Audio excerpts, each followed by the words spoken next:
À une époque où le monde est secoué de toutes parts par une prise de conscience active des minorités ou des peuples en tutelle, il faut que le Canada, que les Canadiens fassent un sérieux examen de conscience de leur attitude envers les premiers occupants du pays. Je le sais, vous à qui je m'adresse, vous êtes nos amis, les amis personnels, et c'est pour cette raison que je me permets de vous parler en ces termes. Mais vous saviez aussi bien que moi quelle indifférence tranquille notre histoire, nos gloires, notre angoisse rencontrent partout en regard des grands événements de l'heure. Les Indiens devront d'abord, pour commander le respect qui leur est dû, se regrouper, faire front commun, reprendre conscience de leur grandeur.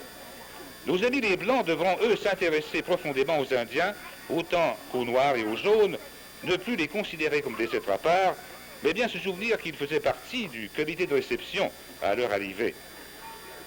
Nos gouvernants, eux, ont une immense tâche à accomplir, et la première, à mon avis, touche l'éducation.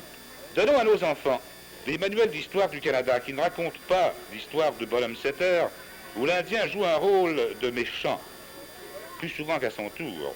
Soulignons plutôt ses qualités de courage, d'énergie et de fierté.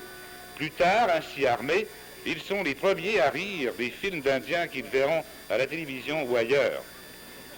Il faudra aussi favoriser, par des moyens concrets, l'épanouissement de la culture et de l'art indien. La culture canadienne y trouverait d'ailleurs une saveur d'authenticité qui la placerait peut-être enfin sur un plan universel. Donnons aussi à l'Indien les moyens économiques de s'intégrer à la vie canadienne.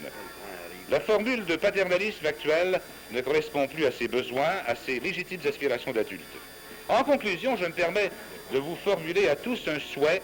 Je l'ai emprunté à un écrivain français que les Indiens du temps ont épargné, Chateaubriand. Frère, je te souhaite un ciel bleu, beaucoup de chevreuils, un manteau de castor et l'espérance.